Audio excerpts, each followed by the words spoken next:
this week with one poll that got about 80% of the vote when it comes to very in terms of surprised, and that is Mandy Rose. WWE has not come out and said anything officially yet, but literally everybody else under the sun, reputable, not reputable, it doesn't matter. Even Mandy Rose herself and other wrestlers have hinted at this, that she has been released, with reasoning being because of her it's not an OnlyFans, but something very similar. That is, I think it is Fan Team, or Fan Side, Fan. Yeah, it's one fan of owned. It is a OnlyFans style site where she is selling risque content through a third party website, obviously advertising herself as, you know, both bodybuilder and WWE superstar.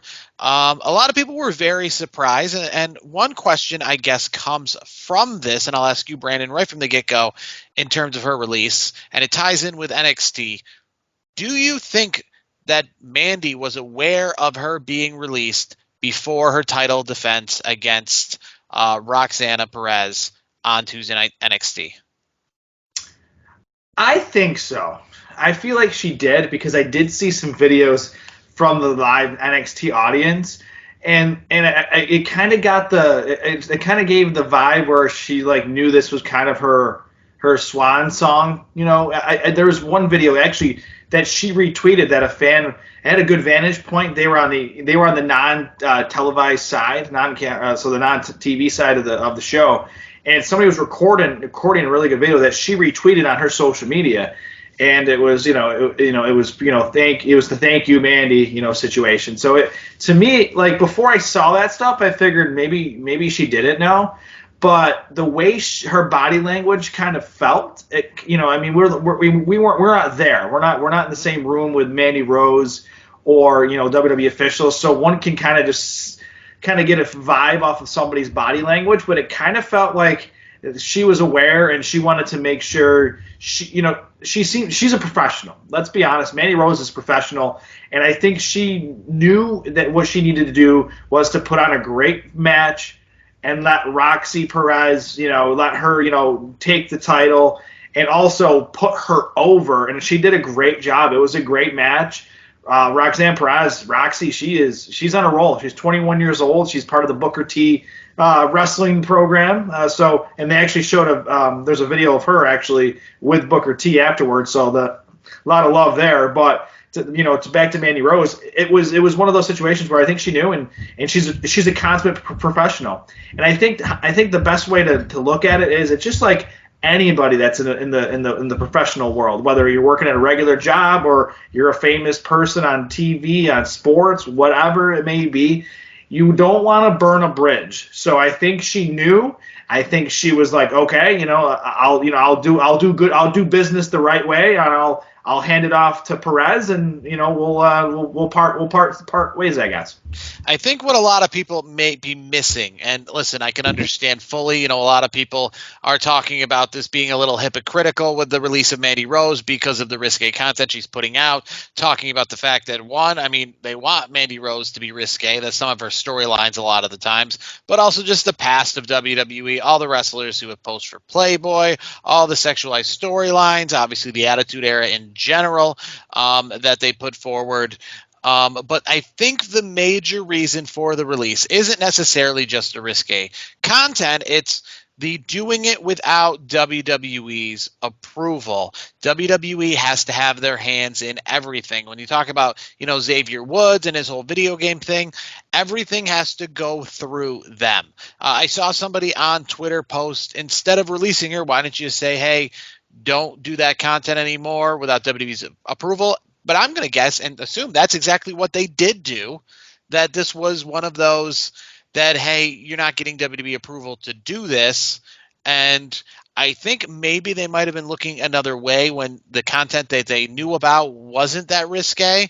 They might have said, okay, well, it's just like Cameo. It's not anything too bad.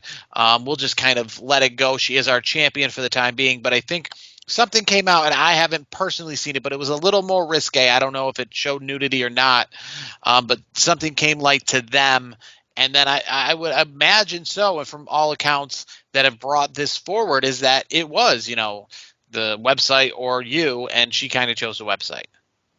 Yeah, and that's kind of how I got that vibe as well, because she did go on social media and say, pretty much like, hey, my page is still up, we're good, blah blah blah, kind of just did that. So that kind of tells me that she knew the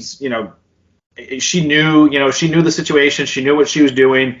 And here's the funny part about this whole situation. There's other reports that are coming out as of this afternoon that WWE is kind of backtracking their stance on her, and that it's possible that there could be a reunion, maybe not in the next few months. It could be maybe a year or two, but it seems like they still want to do business down the line. WWE seemed to have this maybe seller's remorse. It sounded like so. Like, I don't know. Well, they still haven't put anything out themselves on her release, so I mean, who's to even say that this could, they could just never mention anything, and then she can never essentially be released in the eyes of the public. She's definitely gone. I mean, look at all the WWE talent that's on Twitter. Putting out like the emoji. What is it? Emoji? I'm not good with that stuff. But the emoji of like a heart, and then like a sad face or whatever that stuff is. But you could get the point where it says, okay, they're sad that Mandy Rose is no longer, Toxic Attraction, their founder, their leader is no longer a part of the deal. But I want to bring something else up though, because not that long ago, I don't know if you know the Gabby Butler. Gabby Butler is one of those famous cheerleaders that was just signed by WWE in the last, I want to say in the last 60, 90 days. I didn't know much about Gabby Butler, but because she's in the cheerleading world, I don't have anything to do with the cheerleading world. I don't know anything about the cheerleading world. But my wife actually is in the cheerleading world, and she has a lot of connections in that world. And she said that, how is WWE going? That was the first question she said to me. She's like, how is WWE going to manage her and her brand? She started her own brand. She's got her own company. She's an entrepreneur. So how is WWE going to let maybe potentially her do her business, but not let Mandy Rose do her business? Like, there's some issues there. Well, the difference, I think, is going to be that everything has to go through WWE, and that they have to approve it, and that they have to be okay with it. Because, like anything, and I've heard this in many walks of business, when somebody is out there and they're doing something and they're a big public figure, or even if they're not a public figure, let's just say they're a McDonald's employee and they're wearing the McDonald's uniform off the clock. According to the public, they're a McDonald's employee. So if a McDonald's employee, while wearing McDonald's uniform off the clock, goes to Walmart, does some shopping, McDonald's doesn't say that affects or hurts their brand at all.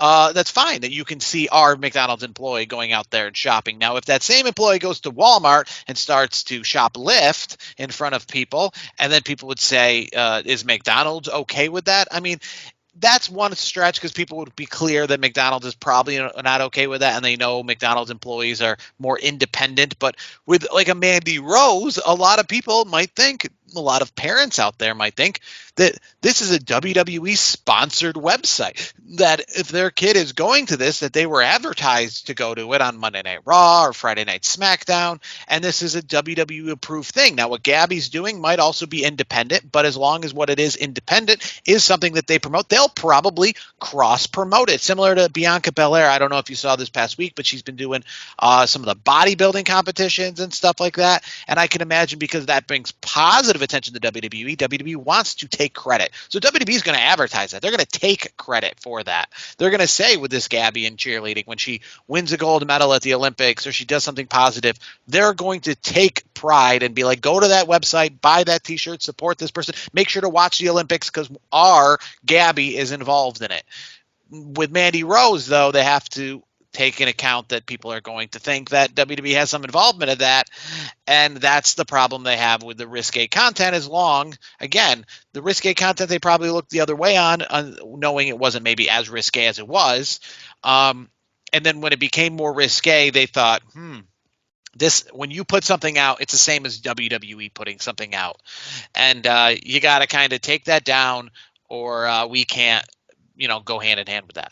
Not to defend Mandy Rose in any way, shape, or form, because I mean, it seems like I think she kind of knew what could happen, and this obviously it's happened. She's no longer a WWE employee. The issue that I have though is she did go through the correct channels and she did put a paywall. And a lot of these sites put paywalls up. Even your favorite wrestling newsletters have paywall portions, and it essentially people that paid to go through the wall, so to speak, and get to the access to the site, essentially leaked that information. So it feels more like a leak than anything else. And let's be honest, it's not as bad as the unfortunate leak of Paige, a few years back.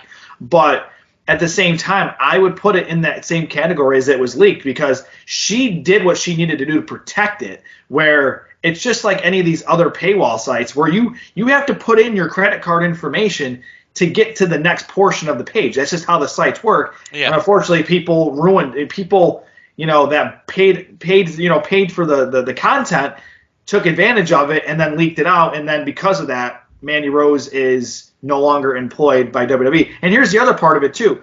I remember the whole topic. It's been going on for years and years about the essentially the medical situation, like medical, insurance, things like that. And I remember the whole stance on like independent contractors and things like that. So I always think like, okay, you're gonna let somebody like Anderson, Machine Gun Anderson, he's going to go over to Japan and do some things, but you're not going to let somebody else do some other side hustle.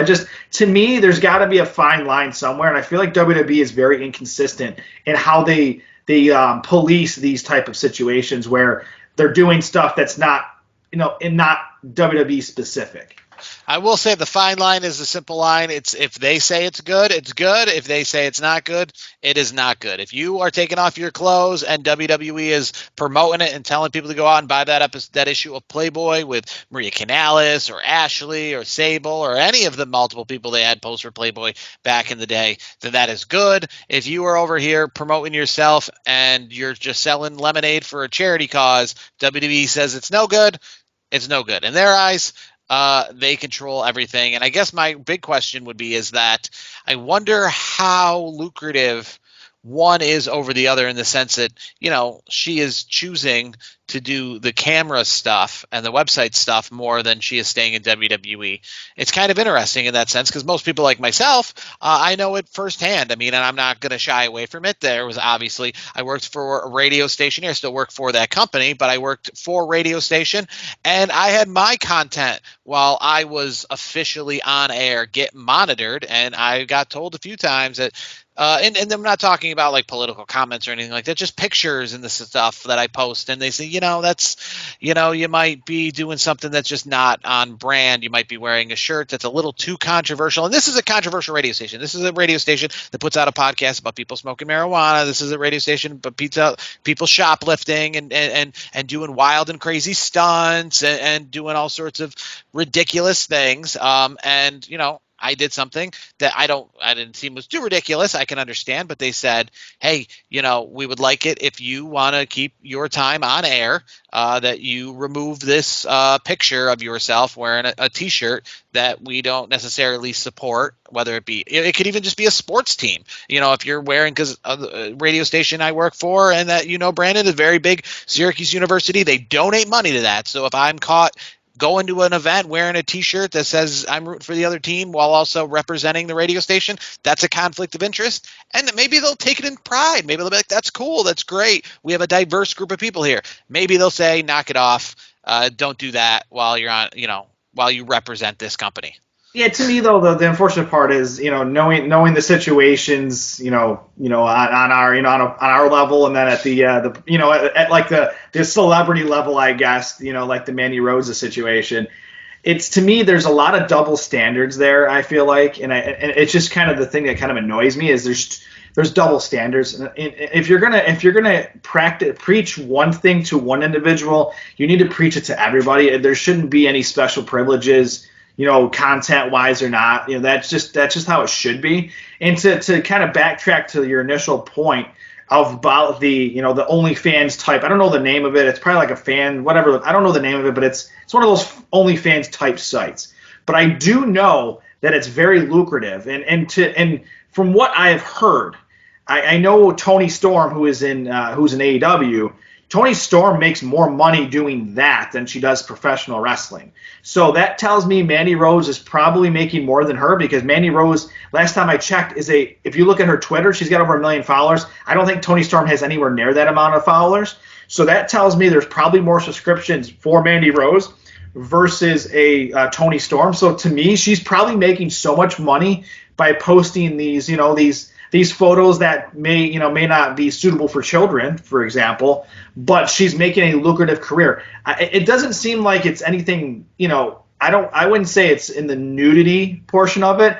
It sounds like from what I was reading online from different wrestling sites and different wrestling writers that I actually, I do trust.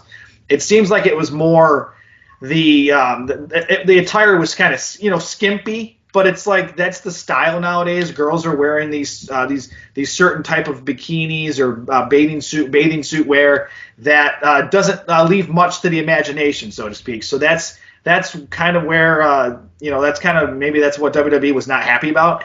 To my knowledge, I don't know. I haven't I don't pay for that kind of stuff, but could there be some nudity on there? I don't. It's possible, but from the sources that I've seen, I didn't see anything from what they were saying that led me to believe that was the case. So looking that up, the website is Fan Time that she's a part of, and like I said, the pictures that I've seen were her coming out of a pool, and there was like a black sensor bar over her top. Now, if that was covered where you can't see it because it's kind of at a spot where she could be up against the pool and you can't necessarily see, I don't know, because that's why the sensor bar is there. The sensor bar is there, so I don't know if there is something covering it or not. One thing that I find kind of interesting, watching a lot of old SmackDowns, I've been doing that, and boy, I could make an episode about some of these old SmackDowns I've been watching and some of the great content I've seen. But one thing that caught my eye that's relatable to this is X-Pac used to have a WWE branded shirt. And I don't know how many people out there went and bought X-Pac shirts. I know DX shirts, but X-Pac specifically, I don't know how many people still have them in their closets. But X-Pac had a shirt during his DX days, and said, right on the back, one of the grand slogans is, "Your ass is grass and I'm going to smoke it." And I found that very unique and very funny, because if this is the year 1999, if X-Pac failed a drug test and where it was claimed that he was smoking marijuana, he would have been released, probably released, especially too at his stature where he wasn't The Rock or Stone Cold, but he would have faced some serious consequences if he failed a marijuana drug test at that time. And yet he's going around here talking and promoting that, he likes to smoke marijuana. Just like Val Venus, if he actually lived his character, we'd all know that he'd have been released as well. Well, dude, I don't know if you remember that shirt. It was the what was it? Cocked and loaded and ready to unload type of a shirt, I think it was.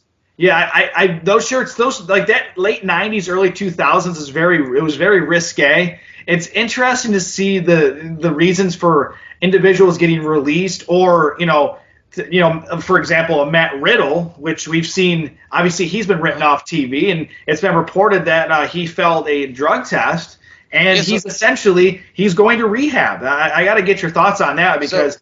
That is interesting indeed. Matt Riddle. It's not marijuana, by the way. It wasn't marijuana. Yes. So piggybacking off the X-Pac thing is that, marijuana is no longer on the current wellness policy. I said not no longer. It is no longer. And no double entendre, no double meaning there. Not any longer on the wellness policy drug check. So that means he failed something else. What that could be, I'm not exactly sure, but rumors are is the reason why his match at SummerSlam was delayed until Clash at the Castle was him dealing with something related to failing a wellness policy back in July.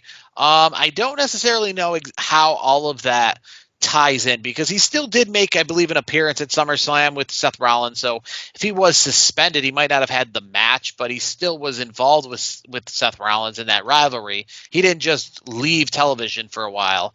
But a lot of people are saying he was written off TV. It was supposed to be Elias's tag team partner, I believe.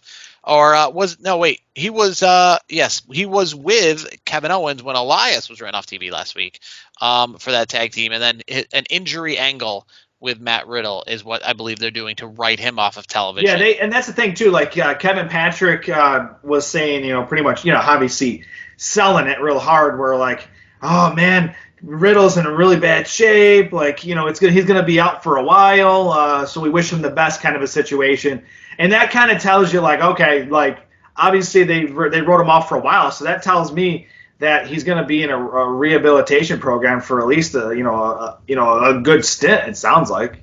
Yeah, I mean, and it is difficult because they gave him the green light on all of this marijuana stuff, right? They gave him the green light to promote it, to do it, it doesn't even matter. But then here we are doing something else and having an issue with a different kind of drug in which, whatever it is that failed him, the wellness policy check, which nobody seems to know for sure or even have an inkling of because of the fact that it seems so obvious that he was really big into marijuana. So if it's not that, then what could it be? He doesn't, have any signs of using heroin or any other drugs. And to be honest with you, and this is not to defend marijuana, but if they let you use marijuana and you are using marijuana and they let you promote marijuana, I don't feel like you'd go down the rabbit hole of using other drugs because you have such a free pass with this drug that it's not like you have to hide any of it. Some people might use other drugs when they're hiding all drug use. When they're like, all right, well, you know what? I don't want to smell like marijuana because that'll get in trouble. So I'll use, cocaine so I don't smell like marijuana when I'm around people. But like you can smell like marijuana. You can look like you smoke marijuana. They were promoting that. So he had really no inhibitions with it. So there'd be no real reason for him to say, let me try other, unless truly maybe we find out that marijuana is indeed this gateway drug to other major issues. My inkling, and of course I don't have any intel. You and I have the same information. We haven't heard or pinpointed exactly what flagged the test. My inkling, just knowing the wrestling business as well as steroids? I do. No, I don't think it was steroids. I honestly, I feel like it's got to be a painkiller situation. That's the only thing that I could think of because I don't think he's dabbling. I mean, I'm not there with him, obviously, but I assume he's probably not dabbling in heroin. He doesn't look like he's dealing that because you can't really cover that up when you're a professional wrestler with your arms being out, whatever. So the thing is, my feeling is maybe he got down the prescription pills. Maybe that's what got him in. A lot of people that I know, like that consume marijuana, usually use that for pain. So it kind of almost could contradict that point. But it doesn't mean maybe he wanted a different feeling. Who knows? We're not in Matt Riddle's head. We're not in his inner circle. But at the end of the day, he failed the drug test. He's going to be out. He's going to rehab. The most important thing we can say about Matt Riddle at this point is we hope he cleans up. Hopefully he gets back on track and he stays healthy. And then we see him back in a WWE ring sooner rather than later. That's all we can ask for at this point. Hopefully when he comes back, maybe Randy Orton will be ready to go and they can kind of come back as a unit together. I want to be against that. I guess, we do wonder what kind of timetable Matt Riddle will be gone for. There's really, because you said if he's going off to rehab, that doesn't really, open up a timetable that you're used to, like with an injury or a 30-day suspension. If he's going off and he's going to go to rehab, however long that takes, essentially. I just wonder if he's going to be back for WrestleMania. That's my big thing. I wonder if he'll be back in WrestleMania because it could be one of those. Maybe there's different types of programs out there. Maybe he's got to do a 30. Maybe he's doing a 60. Maybe he's doing a 90-day program. We just don't know. There's not enough details to really know. I'm curious. I just want to make sure he's. The most important thing is he sobers up. He cleans the system out and he's back being healthy. And hopefully we see him before WrestleMania because I think that would be a really good situation. Maybe I think Royal Rumble's out of the cards right now. I don't think we're going to see him Royal Rumble. If we do, I'll be very shocked. I just think at this point we just hope that obviously he gets better and hopefully we see him at the WrestleMania this coming year. Well, I do know that WWE, because I see every single day myself. In this city, promoting Road to WrestleMania tour and a live event that's coming here in the March that he is still featured prominently on. I see that every single day. So, I mean, I don't think that they go around city to city and they update those very often. But yeah, let's hope. Obviously, WrestleMania is a 2-day event. I feel like Matt Riddle could be an integral part of that, especially too if Randy Orton is back in time for that. And one person, we can kind of end this whole leaving and going and coming, and we had one fired, one essentially suspended. But what about the rumors of the return of Vince McMahon? Another poll we put out there, and it was pretty majority that people are saying, "Nah, I'm good." What are your opinions on the return of Vince McMahon? So for me, from a wrestling, a professional side of things, I thank him for what he has brought to us wrestling fans, because that doesn't go understated. What he's done for the wrestling industry as a business person and making it a worldwide phenomenon that it is, kudos to him on that. The other stuff, not so good. Obviously, that's stuff that he got what he got, and I don't feel bad for him. He did some things that he shouldn't have been doing, and you know what? It was actually a good time for him to retire, because I felt like WWE as a whole just wasn't in good shape. I felt like they were on shaky ground. I felt like there was momentum for the other wrestling promotions. Not that anyone's going to beat WWE right out the gate, but it could be a domino effect of sorts. So I don't want him anywhere near WWE. From everything that I've read, it seems like the locker room morale is much better. It seems like the creative direction is much better. It just seems like the overall product is just much better.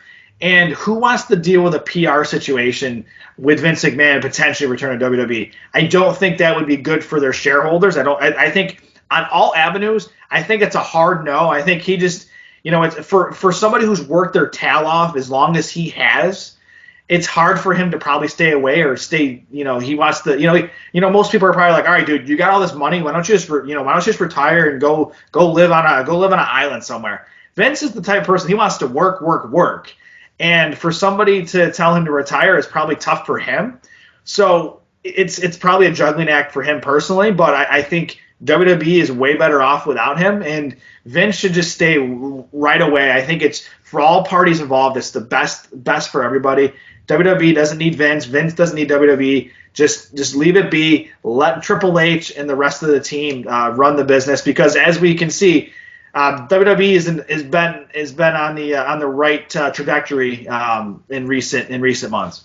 Yeah, I don't see any positives, and I think a big thing that I can't control obviously any of it. Nobody can other than the WWE, but I don't even think they can probably control that much if Vince McMahon wants to come back. But I would say that even if he did come back to any capacity, let Triple H keep doing what he does. If you want to come back to just shake hands in the back and watch over things and be a part of it in some capacity where you feel involved. I don't want to call him, like a geriatric guy who you bring grandma in at the holidays to have her oversee cooking and make her feel like she's doing it herself, but she's really just watching.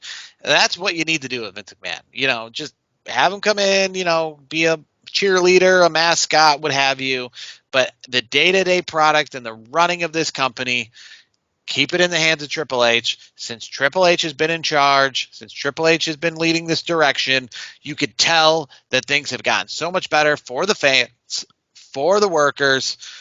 I don't necessarily, and again, all of this stuff looks so bad. I understand that there's more to these stories, but whether it be Vince McMahon coming back or Mandy Rose leaving, having these things tied together just to the outside world looks so bad to people who don't know the whole story, because you have this person here who left for bad reasons, sexual abuse and harassment and things like that reasons.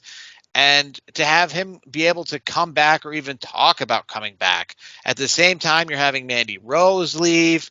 It just is a bad look. And obviously the best idea is you want to keep fans in the dark about a lot of this stuff, because it is not really part of any of the business that they want to get out there. But the problem with keeping things in the dark is fans are going to speculate and fans are going to wonder, and it's just going to look bad because they're just going to assume the worst. Perception is reality, essentially. The unfortunate part is I think with the way social media is and so many of the like the wrestling writers of the world. Like there's, they have people inside the organization, which is WWE and AEW, different whatever company you want to name. They got people on the inside that are giving them tips and leads on some stories. Like, oh hey, so and so is going to get a push, or so and so it's going to be written off TV. Whatever the case may be. I just think Vince, because of the way social media is, and because of the way these quote unquote wrestling reporters, insiders, report things and get their information. I don't even think it's good to have him in the building for any shows. I just think he needs to be away for good. I just don't think it's good for the business. And it stinks. It stinks, on many levels because, in one token, I'm very thankful for what Vince has done for the wrestling business and, has made it a worldwide phenomenon. But at the same time, you do what what he did is absolutely uncalled for and very unprofessional. It's just outright disgusting. And I wouldn't want him in any situation where he's even in the office, because he obviously has some issues, and I don't think the workplace would be a good place for him to go. That's just how I feel. Yeah, no, I can't disagree with you there.